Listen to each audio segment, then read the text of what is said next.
Hello friends, this is Don. I am the Appalachian Rambler. Today I am in historic Broysville, Tennessee, which is just west of Jonesboro, Tennessee, at the 3B Grist Mill. This property is owned by Dwight and Cheryl Bennett. This has been a labor of love for them. They are painstakingly trying to restore this mill back to its original grandeur, and it looks just really great. So today we're going to have the privilege of getting a guided tour from Dwight and Cheryl. We'll go right in here. Knock, knock, knock. Hi, come on in. Welcome. This is Cheryl Bennett right here, the lady with all the ambition and knowledge. Oh, we'll see. And we're going to get a great grand tour from her today, Cheryl. We want to thank you for allowing us to come down here and video this, and it's a real treat to see old historic structures like this. Thank you. Well, I'm really glad that you had the time to come down. And if you want, we could start in what was the old miller's office. Okay, just lead on. The only modifications that I know that were made to this room were actually the drywall and then putting a modern light in here. But this would be where he conducted his business when he wasn't out on the floor working. And we have various things. This is a board that was part of the mill from 1863. And the Broyles were millers even back in Germany. And so I was able to find this little tiny building right here, but then blown up here, was their mill in 1679 and prior. And What section of Germany were they from, Cheryl? I'm going to point it out because I don't know how to pronounce it. It looks like it's Duesselenberg? No, Dueslingen. I don't know. I shouldn't have even attempted it. And then this is this is the same mill as that. And it doesn't, to me it doesn't look like it, but it was around medieval times and forward. And then it got torn down in the 60s, I think, to make way for an elementary school. So this is an actual Broyles mill in Germany? Yes. Yes. Oh, wow. Yeah. We were really lucky. Our neighbor across the street just happened to be from Germany, and she had connections there. And I already knew from Germana that they'd had a mill there, but she was able to pinpoint it for us. And then this is the oldest, it's blurry, but this is the oldest front image we have of our mill, probably early 1900s. Wow. Yeah, Joan Taylor Russell donated the little tiny image to us, so we had it blown up. Sure is a lot more cleared off than it is today. Yes, yes. And then this was in the 80s. This is what the mill looked like, and then what it looked like in 2018 before we'd actually done much work to it. And you could tell it was really starting to deteriorate. At that time, Who did the work between 93 and 2018 when you acquired the mill? Or was it 2018 you acquired the mill? No, I think it was 2016 that we bought it. And various people. It had been closed for a really long time, which is why it started falling apart. And then they were actually going to tear it down and harvest the brick and the lumber, and there was a preservationist that lived locally, Earlene Ledford, and she was adamant they weren't going to tear it down. So she was able to preserve it, and she's the woman that's pictured over here. These are all previous millers of our mill, but this is Earlene. Taylor. Okay. And her daughter Katie still lives in the Mercantile that's at the corner. Samuel Doak Mitchell. Well, let's see now. The Dokes, were they not associated with Washington College? Mm-hmm. Okay. which is just right up the road. The daughter, I believe it was the daughter, a dope daughter, married into the Broyles family and was also part of the Mitchell family. Okay. Is this your escape hatch for really skinny people? I will be left behind. Yeah.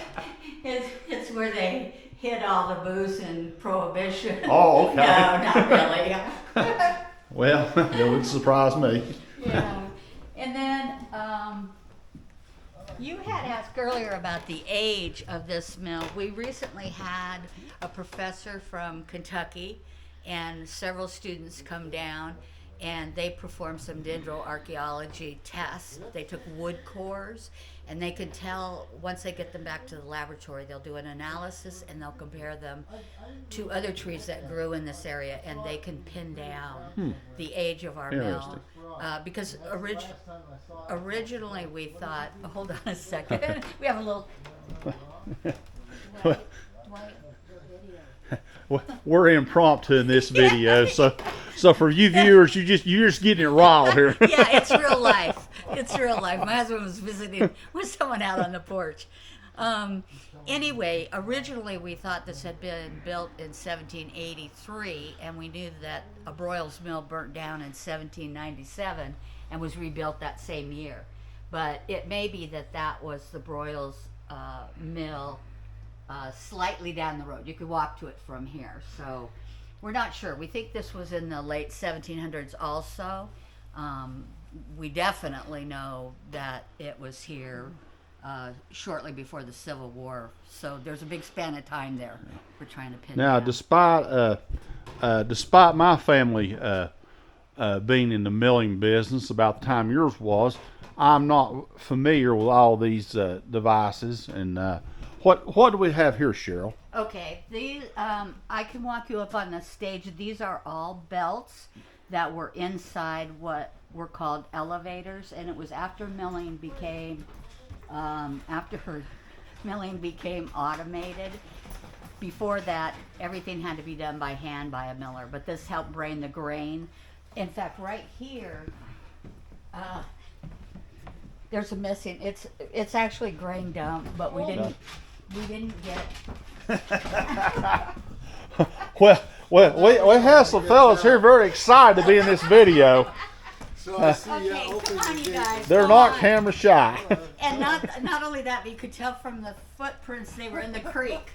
Yeah, that's all right. Okay, so Okay. anyway, what would happen is the farmer would bring the grain in, they would dump it, this used to be open, they would probably weigh it first, and we think, but we're not sure, this was probably where you could see it's cut out, this was probably an in-floor scale. Okay. And it might have been that the door to the miller's office could have been on the side, or maybe they just walked over it, we don't know. But anyway, they would weigh it, then they would dump it down here, and what would happen, we can't really see it from here. I don't think, no. Just the very corner of it, there's actually a big bin down there, and it would fall in there, and then through a series of what you were just asking about, these are the elevators, and there's also some more over there. They brain up the grain to a top or second floor where it went through its first phase of cleaning before they would have ground it. What would power these mills? Is that part of the water wheel? Yes. Initially, there was a big water wheel. We have some old timers in the area that remember the wheel on here, and then later, and if I'm pronouncing it incorrectly, I'm sorry, a turbine or a turbine was installed. Turbine sounds more East Tennessee. Okay. Turbine sounds a little more refined, so that's not us. Okay. Okay. And the other thing too that's interesting about this mill, because people had to spend the day when things were being, is everywhere you look in this mill, there's dates and there's people that were here. This one, I think that says 1879 or 4. I can't quite tell. Yeah, it could be 4 or 9. This was Mr. Early, and he actually lived right across the road, but he also did milling. And the more you look in here, the more you find things like this. Are all of these? I'm sure there's probably been some patching done, but are all of these interior boards original? I would say that a lot of them are. We do know that one of the previous owners, not who we bought it from, but Margaret Gregg before that, she was actually away from town and a big flood came. I think they say it was like the 100-year flood. It took out the back corner of the mill. And so she did have to have that reinforced, and they put, I believe, new wood there. But you could tell, well, except for the dog marks now, in good light, you can tell this floor has been walked on and walked on and walked on. And when you get up on the stage, you can see how much grease still remains from all the equipment. Okay. What do you know the approximate year this mill was last in operation, Cheryl? Yeah, it was about 1952, and I think it was somewhat sporadic prior to that. Okay. You know, milling, if you look at the history of mills in Washington County, it seemed like in the late 40s, the 50s is when a lot of them kind of ground their last. Do you know if when this mill ceased to exist in about 1952, you said, was it grinding grain and flour for human consumption, or was it just for animal feed at that time? Do you know? Yes, it was both. Okay. We believe that they were doing the human up here, and then there's another bin right here. You could see the top of it where grain would have fallen down. We think to keep it separate, and because a different process was involved, we believe that that was for the animal feed over there. For those of us that are not up on the actual process of milling, could you go through these this machinery that we have here in the mill and explain a little bit about it? Okay. Excuse me. Okay. This was actually donated to us. The grandson of the last active miller here, like I had mentioned before, his intention was to tear the mill down. So he liquidated anything that wasn't really built in. But our good friend, he's become our really good friend, Lynn Hall donated this. He has quite a collection of tractors and all kinds of farming equipment. And this would have been the clipper grain, cleaner. I was struggling for the word. And actually, this is Lynn right here. This is when he was bringing it to us. Okay. So, do you need to come in? Okay. Dwight, you need no permission to come Okay. So they would have cleaned grain here. And this is actually also a cleaner right here, a wheat scour. And it has cleaning shoes and stuff. And this would have been, once it was delivered and transported by elevator, this would have been on a different floor. And it would clean it of everything like little broken pieces, little, I hate to say it, but like maybe animal wings or anything else that might have come off of the field. So they wanted to make it, for their technology, they wanted to make it as clean as they could before they actually ground anything. Are any of these capable of being operational right now? I believe this one is. I think this one, the motor needs some fixing on it, but I would say that both of these probably are. This one, we got this from another mill, a young couple, and he was real interesting because he had to take it apart to bring it here, and then he put it back together. But this is what was left in our mill, and you can, if you look at different sides of it, you could see it's basically the same part of the same shape. Okay. So that's that. And then, How about these? these are all corn shellers. And actually we had, my favorite one is this one right here. Joan Taylor Russell donated, and when she was a kid, this is her, when she was a kid, that was her job. She had to feed the Okay. animals. And so what she would do is take the corn cobs, put them in here, grind them, because prior to that, they were trying to do it, I guess, more manually. And so she'd feed the chickens. And that was actually her job. We need some demonstration corn cobs, I think. You know, those corn cobs might have come in handy. You know, a couple of years ago when we had the COVID scare and That's right. the hoarding of toilet paper, I thought we were going to come down to that point. Actually, and they were pretty creative with those corn cobs here, because there's certain places in here you could see when they needed to fill a hole, they would stick the corn cob in, you know, to. But these are obviously, her papa made this one for her, and she used it. This was one I think we bought, and then that's of course a much more modern John one. Deere. Mm-hmm. But they're all corn shellers. Now these beams, where were they? Oh, that's kind of sad to me. They were underneath here, and when we go up on the stage, one of these was supporting the millstone. And when they lost the corner and had to put new wood down, I guess they decided to cut it out, which I'm not sure. Maybe they couldn't get the stone out without it. I'm not really sure what happened. It just, but you can see how big, how big this beam is. Yeah.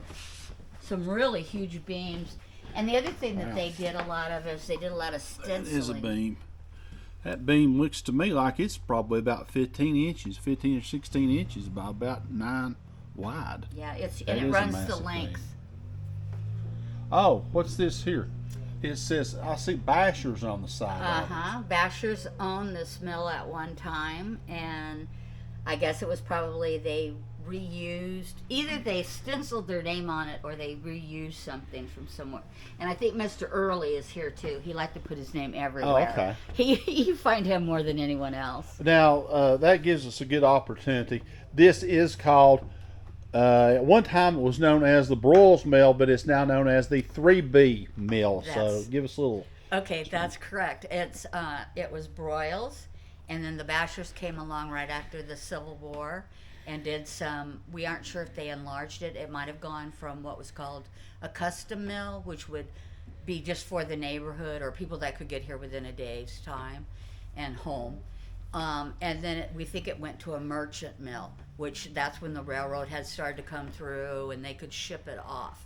And so there's kind of a vague deed that talks about building, but it also talks about repairing the mill. So that's why we think that, and we also saw something that said a mill was built on the foundation in 1803.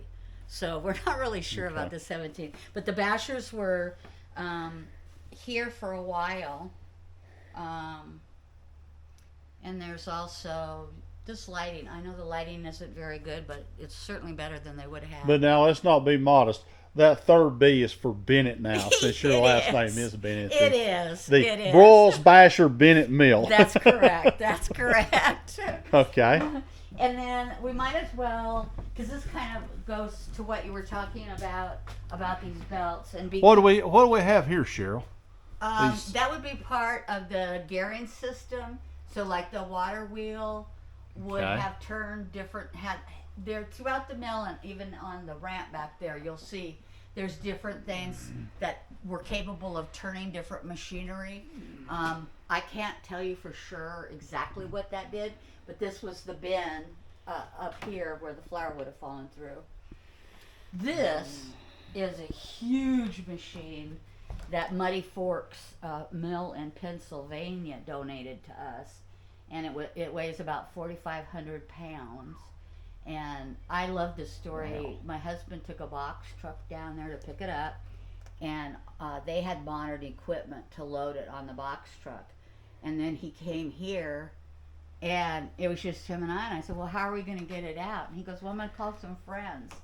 And so 4 friends with leverage and stuff moved it. And well, you know, it's like the ancient Egyptians building a pyramid. It can be done. Yeah. Yeah. So are we talking about just this piece right here is 4,500 Come pounds? around this side and I can show you.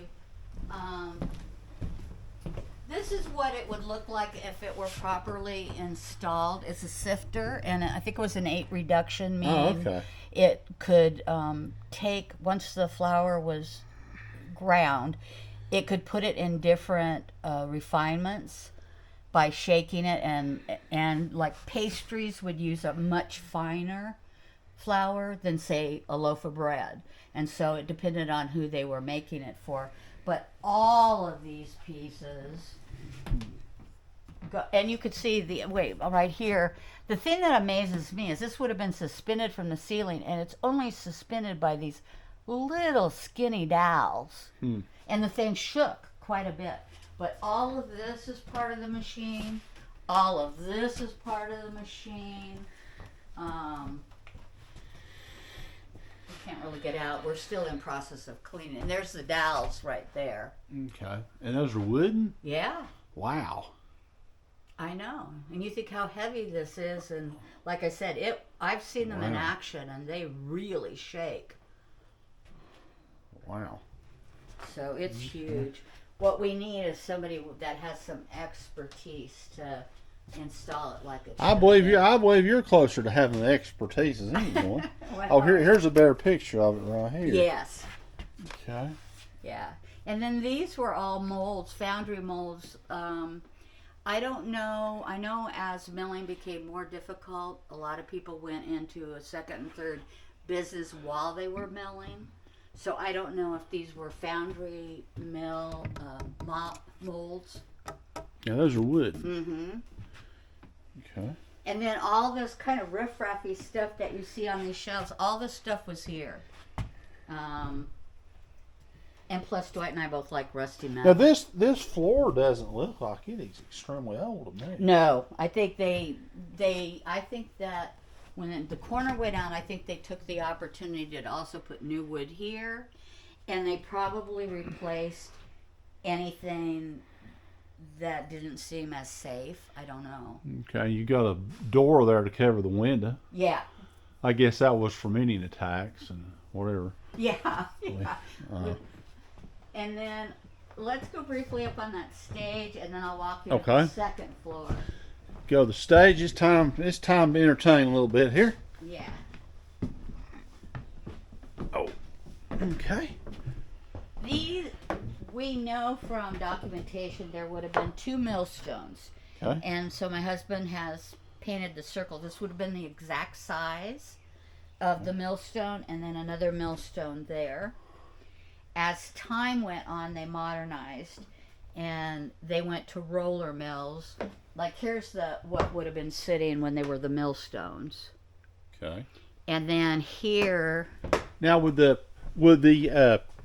grain go between the millstones, or would it go? How was the actual grain ground? One of the stones was stationary, and the other revolved. Okay. And they were cut with certain kind of groove on it, and they were very particular not to let the 2 stones touch ever.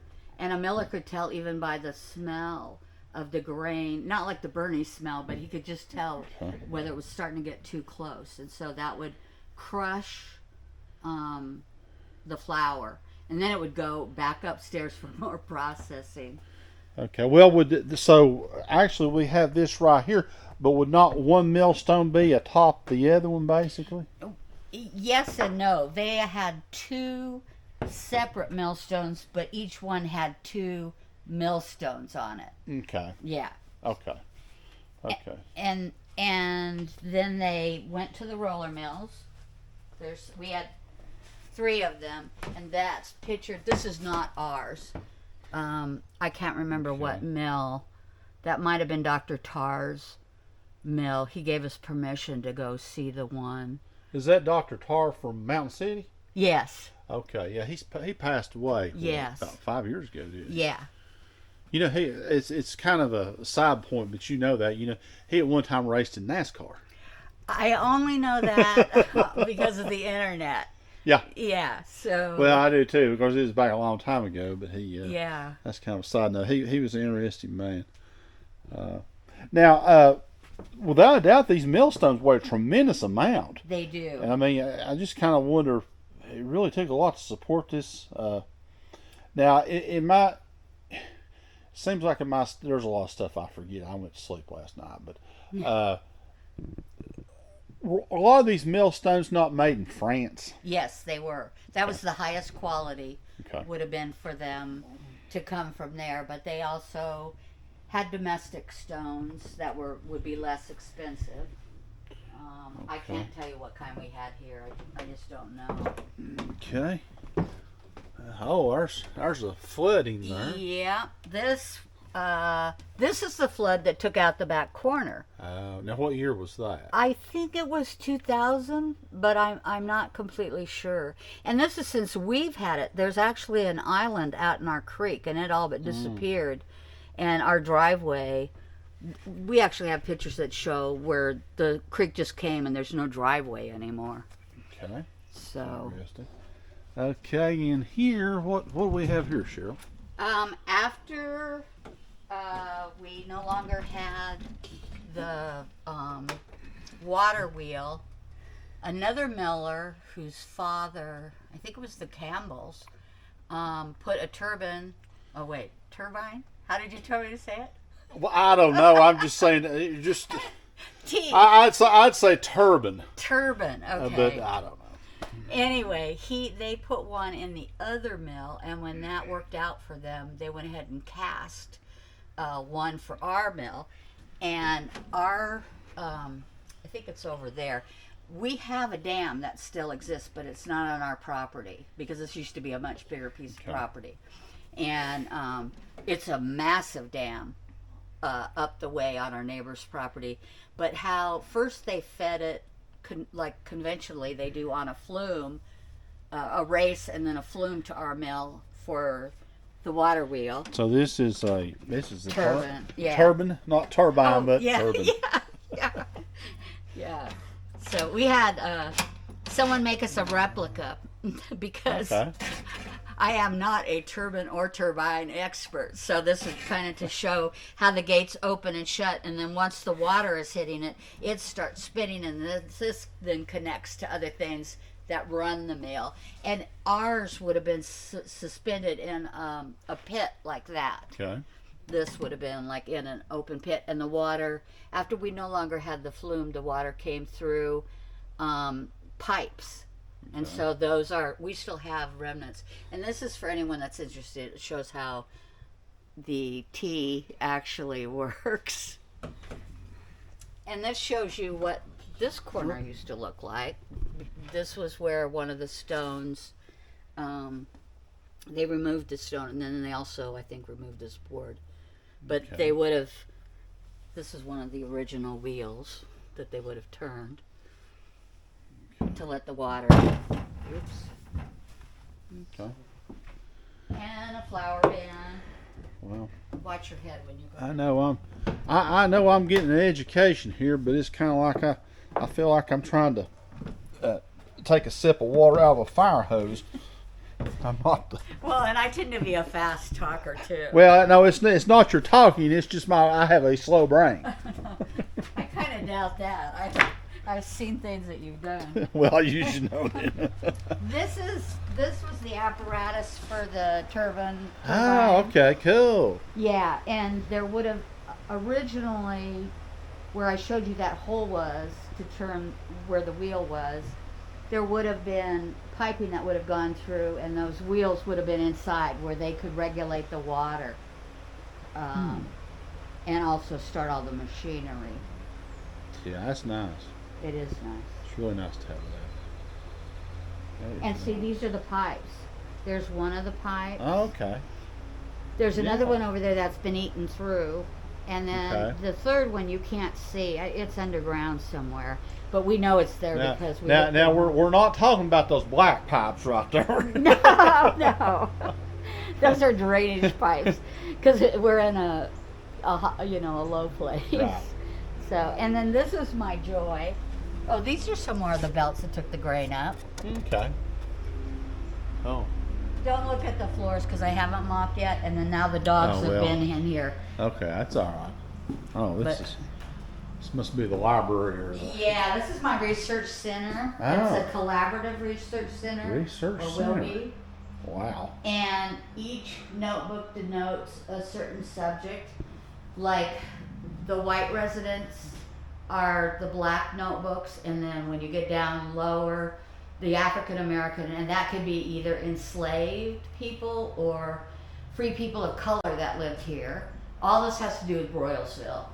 And these would be lawsuits that happened in Broysville, which are very interesting to read through. They are not dry like maybe some of our lawsuits. This lady's serious, I'm telling you. She's my research is mostly compiled on the 8x11 spiral bound notebooks. Well, trust me, I'm kind of embarrassed with the opening this weekend. I have thousands of documents that still need to be filed, and there just hasn't been time. And then all the orange. One of my projects is to document all the mills that were ever in Washington County. Wow. And some of them I have very little information on, and others maybe this was a feed mill right up the road. If I could get inside, I'd get permission and go inside. I documented it because a lot of them are on their last legs and they won't be around much longer. Well, Cheryl, I think you need to start a YouTube channel just to document mills. Well, what I could do is encourage people to come here and look through the notebooks. Wow. Anyway, and then anything blue is a Broyles information. And so a lot of this is when they lived in other areas. They left this area and then went to other areas. So, by your, I see my family mill right there, but by your records, a grand total of how many mills existed in Washington County altogether? I don't know a number, but I can tell you way more than we have record of, or had record of. The more you get into deeds, you discover. And then the other thing I'm having to be conscious of is just like we renamed this mill, people might come along and so it might be called something different. Wow. Yeah, but I have, let me see. Oh, I think I have it upstairs. I started out with a one-page list of known mills, and I now have something that's probably about that thick, pages. Okay. So there's a lot to be discovered. Now, as we've discussed before, Mr. Henry Basher was a very large figure in milling history in this area. Do you have any idea of how many mills that Mr. Basher has owned over the years? I don't. I do know that he and his sons owned quite a few. Okay. Hopefully, maybe if you come back in 10 years, I could answer that. In 10 years, I'll forget the way to get down here. And these are all buildings, Broysville buildings, that I'm trying to do research on. Wow. These are some mills that were in Washington County, or millers. This one I would have loved to seen. This mill is in Fall Branch and it's no longer there. But we did try to go look at the waterfalls. Well, we'll get off on that now since we're going to talk about everything here. Okay. What brought a love of mills to you, Cheryl? This mill. This mill? I have to say neither Dwight nor I had any connection to milling, and when we came to see Broysville because it was my maternal grandmother's family going back, Okay. and Nicholas and Cyrus were the ones that bought the original land that became Broysville. And I always feel like this is kind of hokey when I say this, but I can't tell you, when we first opened the door to the mill, I felt such a sense of peace and being at home. and I knew this is where I needed to be. It was just a very strong feeling. And then when we were given permission to go into a few of the remaining standing mills, it was like, I have a thing anyway with industrial equipment, and it was just like, look at this, you know. So from there it just kind of. So you've been working on restoring this mill for what, about 6 years? Yeah, about 6 years. What's been your biggest challenge to this point in restoring this? One we still have to face. we have had a historic restoration company come, and they redid the creek side because that's the one that got all the moisture, or more moisture, and we had them do the front because that's what people see. But unfortunately, we know that there's dry rot into big supporting beams, and it's not a danger at this point, but they're going to have to be, whatever they do, remove them, I guess, or cut out the bad part and restabilize it. And I know from other historic buildings, like in Jonesboro and stuff, that's extremely expensive. Well, so it's a continuing process to keep a building like this up. Yeah. Is this mill currently part of a foundation? How are you organized? When we first bought it, one of the first things that we did was form a nonprofit. So Okay. we're a 501c3 nonprofit, and our mission is dedicated to uncovering all the history of Broysville. Like I told you, the different people that have lived here, the buildings and everything. It's also preserving and learning about this mill, which I've done a fair amount until some questions came up, but it's a book that I wrote about this mill, and I started, back in Germany and came forward. And even though in the end I took a lot of pictures of what the mill looked like when we bought it, I felt it was important to do that depending on what we do to it. Also a lot about the surrounding area is changing. Okay. Used to be a lot of. Where can people get a copy of this book, Cheryl? Actually, if someone were interested, they would have to contact me because I self-published it. Okay. My goal it was really just for family to begin with. Right. And then I've had a fair amount. But I would suggest, since we have the dendrology results pending and all that, I'm going to write part 2 to this. So maybe I'll just kind of revise this whole thing. I don't know. I found out what little I've studied about history, Cheryl. As soon as you study something, you think, I'm going to put this down to paper. You come to find out that what you wrote then was wrong because you found something new. So it's like, I'm sure you can revise that again, but as soon as you get your second revision, there'll be a third revision. Yeah, so. It was a humbling experience. So I know a lot of it is true, but then now there's some questions. So I've learned so much from the study of history. History does not change, but our knowledge of history is constantly changing. That's correct. And that's why I'm very reluctant myself to write a book or anything, because I feel like I'm just not going to be able to, cover what I need to, and then I'm going to just discover that was wrong or whatever as soon as the ink dries. Well, that's why you use words like "I believe" or "This is what I've discovered so far." Yeah. according to history, according to others, or whatever else. Yeah. Blame someone else if possible. And it's funny too. The longer we've been here, people have shared delightful stories. Oh, these are Broysville residents. Okay. And a few of the buildings. We had a fourth picture here, but the dogs came in to visit. And that one went by the wayside. So. That's a beautiful old house. Yeah. Now, are these any of these houses still standing? Yes, these two on the end. That one was the end, and it burnt down.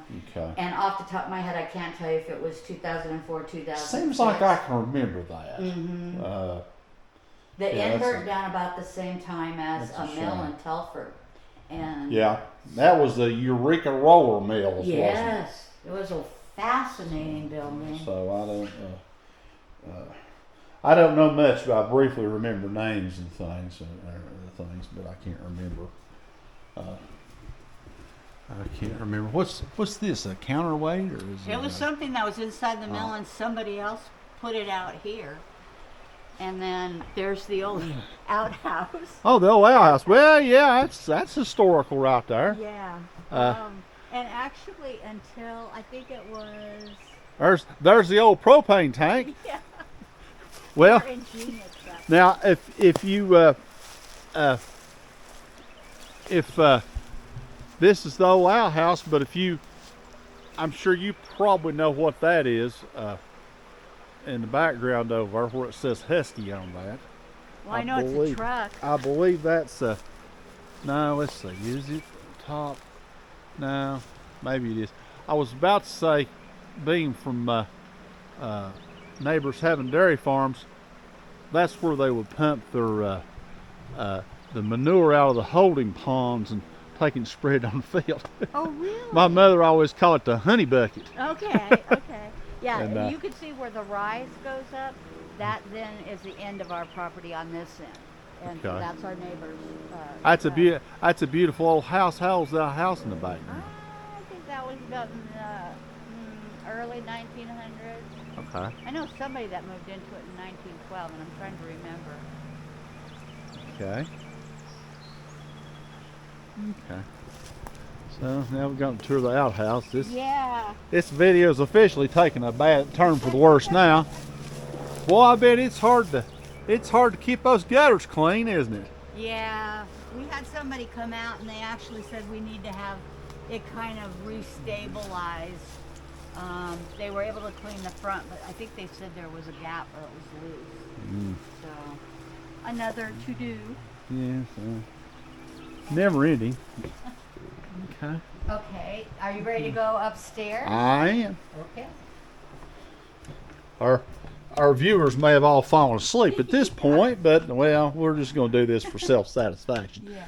And then really watch your head as you go up, because the stairs are substandard and there's a very low beam right here. Okay. And I'll remind you when we go back downstairs too. Well, that's not too bad. I managed to scrub past it. Okay. This is the more modern area in here. Okay. So, what we've got on this floor, and this would have been where most of the cleaning equipment that you saw downstairs would have initially been. My husband is a silversmith, a metalsmith. Okay. So this is his studio, and he does all kinds of fascinating things. Nice. Well, we'll have to make a video sometime about his silver making. Yeah, he's done some pretty wonderful things. He's been interviewed by Jay Leno because he has a fantastic car collection, and that's sort of Dwight's love. He used to restore the metal components of really old cars that would go to Pebble Beach. Oh, okay. Yeah, so. Oh. And yeah, they don't give those cars way out Pebble Beach, no, do they do not. This is a modern bathroom. It's very small, but we don't have to use the outhouse anymore. Okay, well.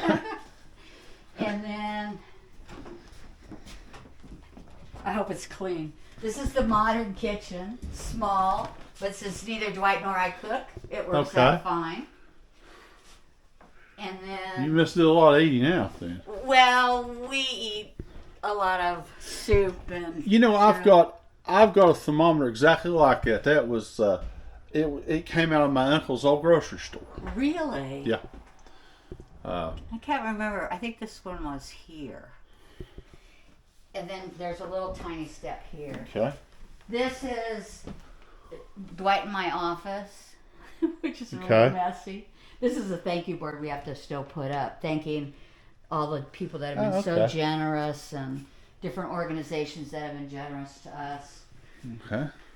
You can tell one of us is very compulsive and one of us is very free.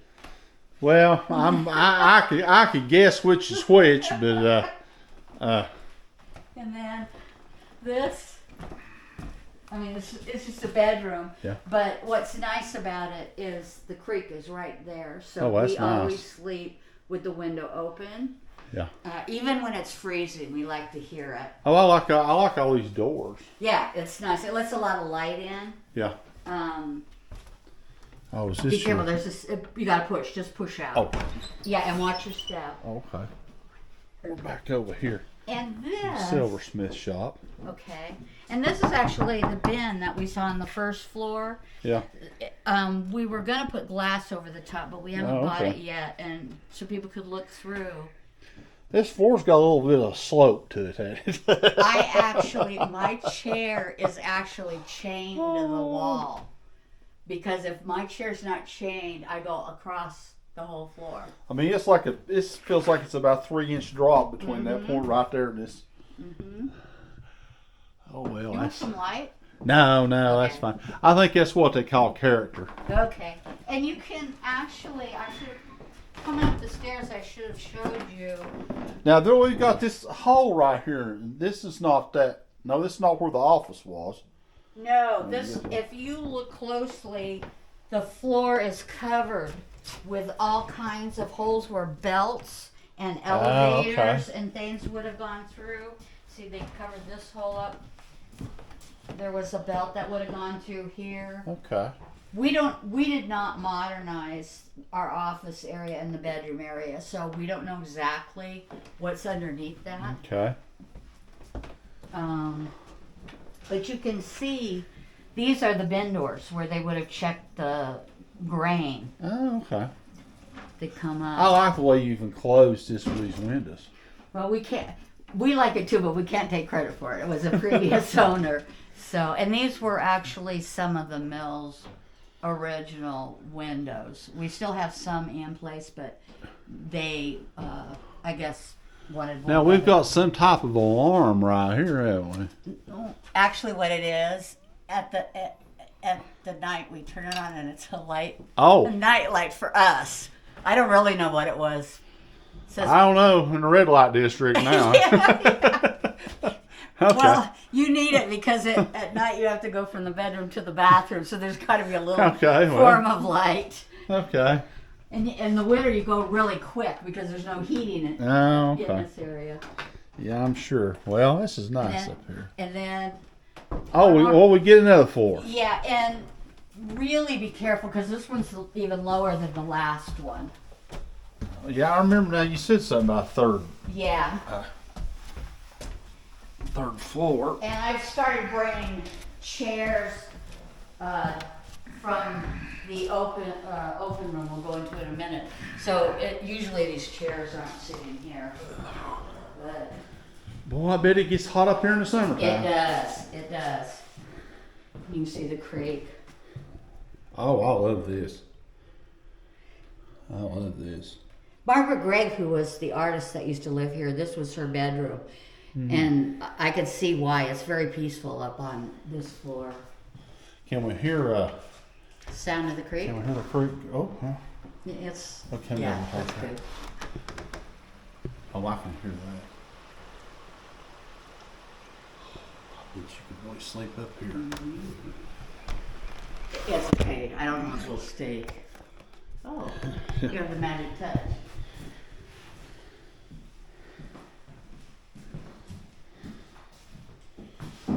Okay. There's another room here. Yeah, talk about warm. This room's really warm. Wow. Oh, like a furnace in here. Yes. Wow. We still need to clean a tiny bit before Saturday in this room, but for some reason, we don't know what they did with them. They removed a lot of the wood from up here. Maybe they used some of it downstairs. So we've been going to the Heritage Alliance warehouse, the architectural warehouse, and as they have the thick old wood available, we've been buying it and recovering this back up. Wow, I bet this place gets 120 degrees up here Yeah. in summertime. The nice thing is this also has a window, so if you open the two windows, you get some cross. But Yeah, there is no, in the whole mill, there's no cooling at all. And there's only heat in a couple of rooms. Well, I can't believe how hot it is in here. It's just like, what, about the lower 60s right now, or maybe 65? Gosh, I can imagine what it'd be if it was 90. Yeah. Oh, now, well, here's our pit. This would have been what was up on this level, in half of this level. This is called the Hopper Boy, and this was also part of automating a mill. Prior to this, there would have actually been boys, and they would have had rakes. And before they package the flour, it's brought up and spread out so it can cool before they package it up. It cools up here, huh? Yeah, well, I think it cools compared to when it's ground. Now that's not a picture of here, is No, it? it is not. Okay. Yeah. So it would have been somewhere in the middle of this room somewhere. We're assuming suspended up here. Okay. And this was actually J. Riley Stewart took this picture and was gracious enough to let us use it. Okay. What's this? That's where another elevator would have come up. Oh, okay. And Dwight and I just recently put patches. You could see there's some, they've already put wood patches, but these you could just stare straight down into the next floor. They're all over the place. Well, I wish I knew where Dwight's schematic was. He, when we were first here, he started plotting out. He drew, I think he started on the first floor, and he meticulously put in every single hole, every row of nails, because we're trying to figure out exactly how everything worked. Yeah. So. Okay. Well, look at these wide boards here. Gosh, those boards are at least a foot wide. Those are nice. And this over here's. There's a fan in there. Oh, okay. There's a fan in there. Like to let the heat out. Right. You need something about that. Although in the recent wind, this blew off, so Dwight just put some screws in it to hold it in. Okay. Would you say you're mostly finished with your project here, Cheryl?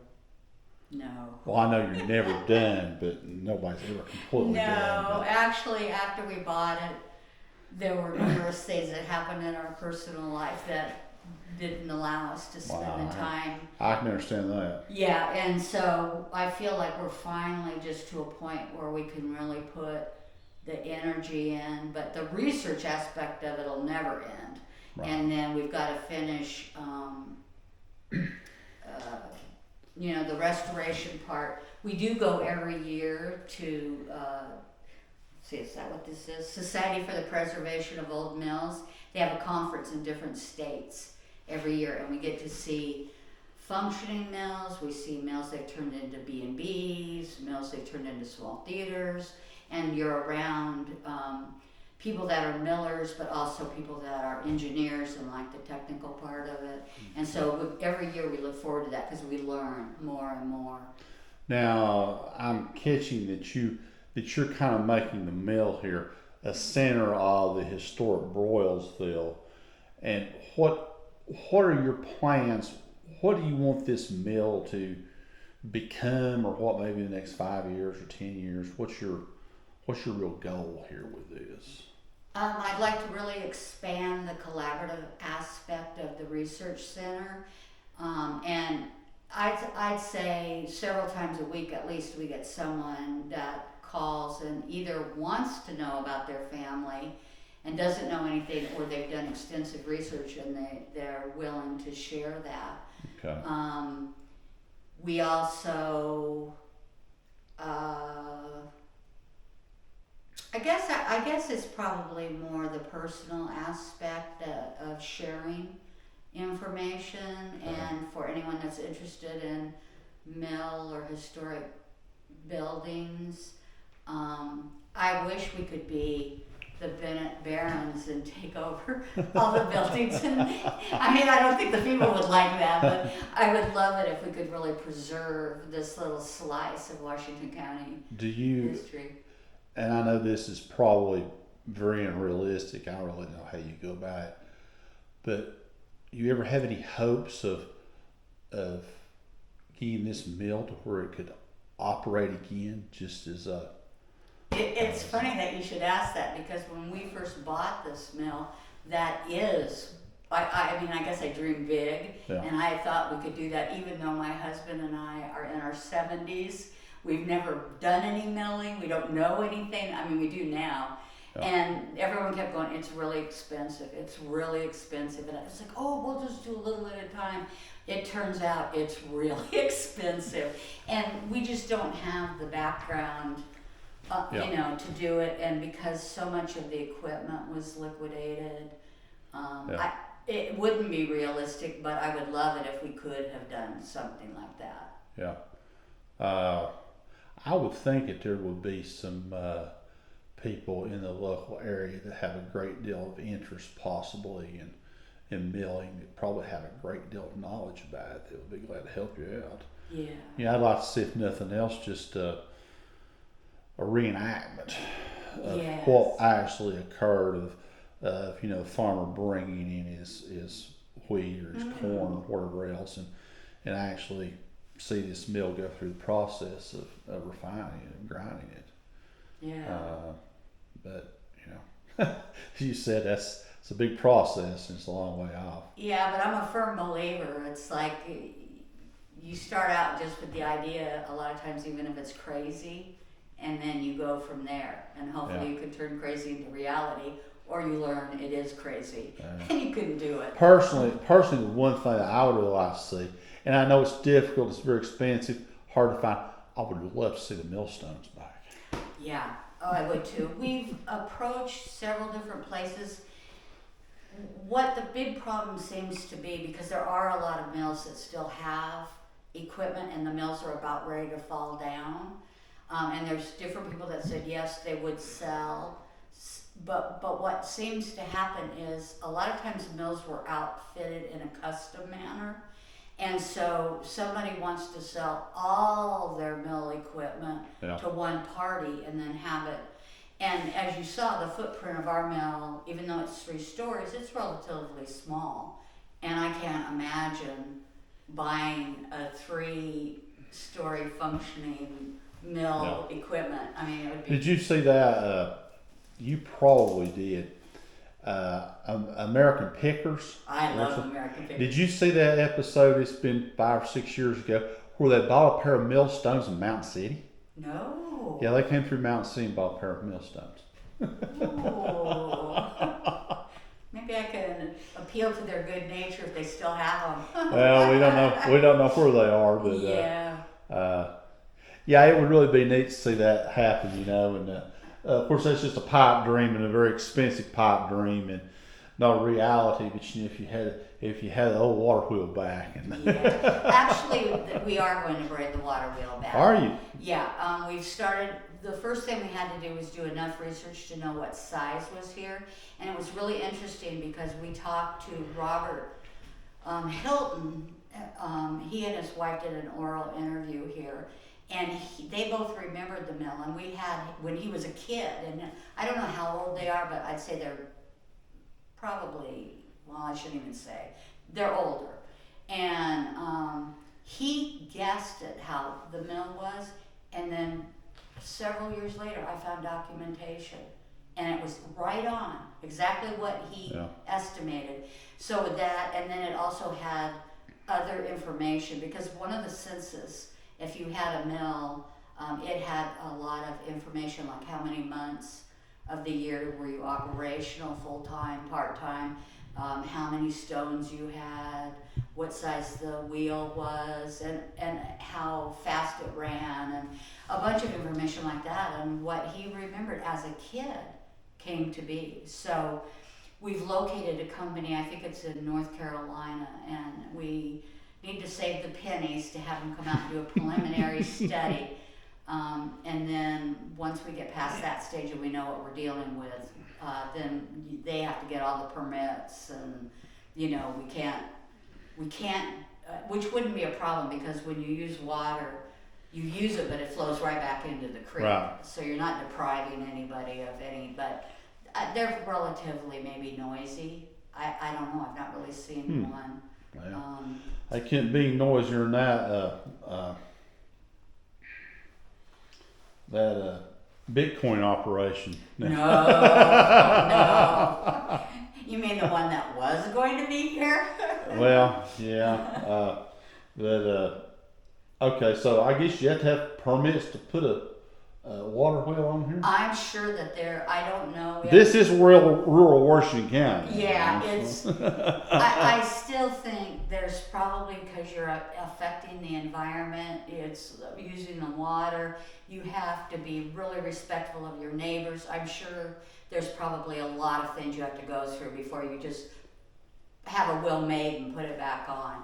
Well, I don't know. You haven't got neighbors that are too close. Well, and our neighbors have been really good to us. Unless this wheel's really loud, but yeah.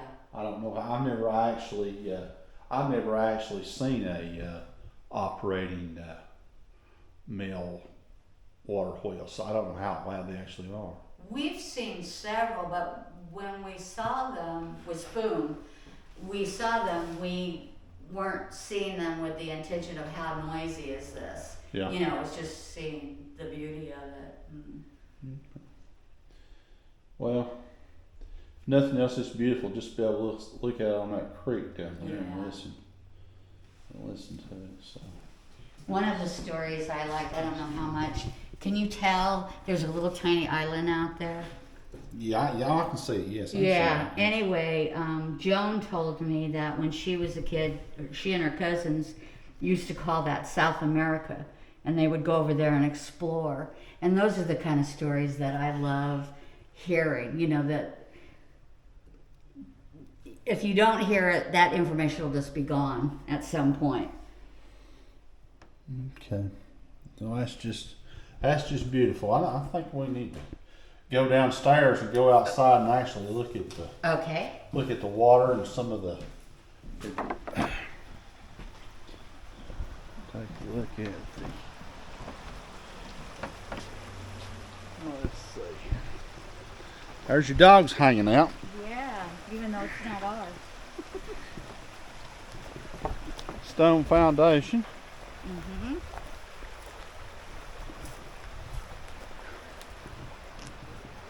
Now, I see that you have suspended this roof from the wall upstairs.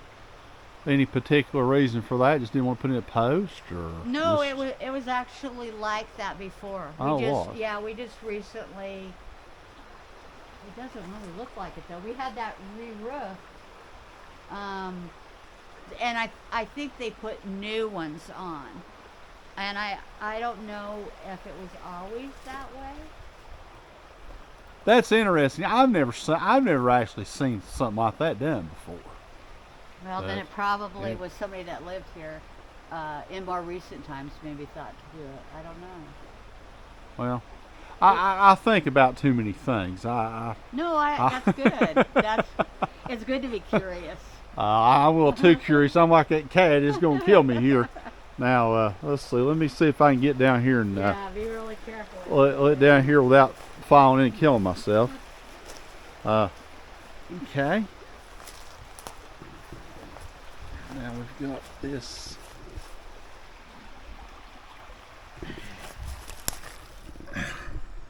Looks like a tire underneath there to me.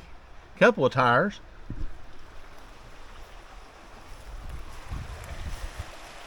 There's a snake right there. Is he still there? Well, he's crawled back underneath there. He was right there at the edge of that rock. Yeah, we do. We don't have anything poisonous here. But that you know of. We do have a fair amount. You know any copperheads? No. Okay. And we do have beautiful creek. Wolf spiders. And we also have, I think they're called aquatic spiders. So as somebody that grew up in the city, I've had to learn about the circle of life, and everything has a reason for being You know, there. it may not be historically correct or anything, but I'd love to have a deck that just came out to right here and just came out just to the edge of the water, just to be able to sit right here. Yeah, it's pretty wonderful. That was when we first bought this place, and there was nothing really inside. There were no furnishings, which we still don't have a lot, but that's what I told my husband. 2 things, a bed to sleep in and rocking chairs for the porch. And I have those 2 things and I'm set. And if you got that, I mean, it's just wonderful to be able to sit here and listen to that creek. Well, you're welcome anytime. Now here is a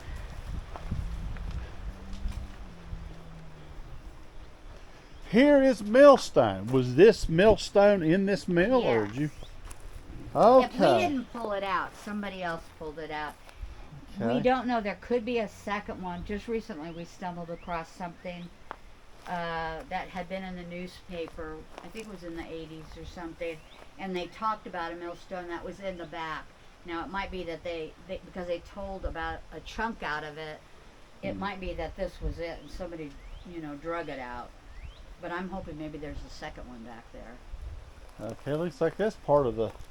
Is that part of the headstone? What is that right It there? is part of a headstone. Somebody was throwing it out with a bunch of junk, and we didn't think it should go. So, and it might. I don't know where it came from, and I also don't know if maybe somebody just replaced it because it had been broken. Okay. Now we're going to move on to this, and I'm under the impression there is a certain event that's going to be occurring here this Saturday. Yes. And unfortunately, I would say my video will not be up before Saturday. That's fine. But tell us what's going to be happening here. Okay. Saturday. Well, first of all, we still have to mow, so it kind of overlooks the way that it looks. But this is a monument for 3 Broyles brothers. 2 of them were the landowners of all this land, and they're both my 5th great grandfathers because of the intermarriage of cousins. And so we asked Washington D.C. if we could put a monument to them here because the cemetery that used to be in Broylesville is long gone. I mean, it was a long time ago. A farmer needed the land. So because of the ownership of this land and the close proximity to it, we were given permission. And so on Saturday, we're starting the day off after people wake up with coffee. We have complimentary coffee and donut holes. Then the State of Franklin chapter of the DAR is going to perform a tribute, a ceremony to them, as well as the Tennessee State Color Guards. And they'll probably march, the horseshoe circle of our drive, present the colors, and do a volley. They'll do a volley off towards the creek. And then after that is when we'll open up the mill. I don't care. People can just wander wherever they want to go inside the mill. Okay. If I happen to be in there, I'll give some tours, but otherwise. Well, I bet they won't get as good a tour as I've gotten today. Thank you. So, well. And then we have, my husband's going to do metalsmithing demonstrations inside. We have Robin Lynch, who's a really gifted blacksmith. He's going to do blacksmithing. And then the Jonesboro Genealogical Society will be here with some information on the Telford family, the Broyles family, I think the Basher family too, and also some other pieces of information. We have Mr. Ness, John Ness, who belongs to the SAR, and he's going to bring his Revolutionary War rifles and the furs to keep warm and stuff. And then at 1:30, maybe a little earlier even, Ed Snotterly, who owns Down Home listening room in Johnson City, and he's also an Appalachian treasure. He's going to come and perform with somebody that plays fiddle. And all that's free and open to the public. Okay. Well, as I said, Cheryl, afraid this video will probably not get up before Saturday, since it takes me forever to upload videos and to get them edited.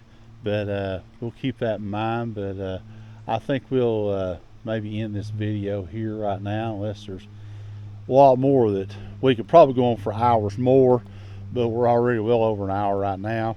Wow. But I certainly thank you very much for allowing us to come down here and film today. It was a pleasure for me for you to come. I've learned a lot. I may have only able to retain 10% of what I've heard here today, but maybe I'll review my own video and learn a little bit more, and hopefully maybe one day you'll be kind enough to let us come back again, and maybe we can go over some more of this again, maybe some new things, because I can tell that there's a tremendous amount here that we can learn.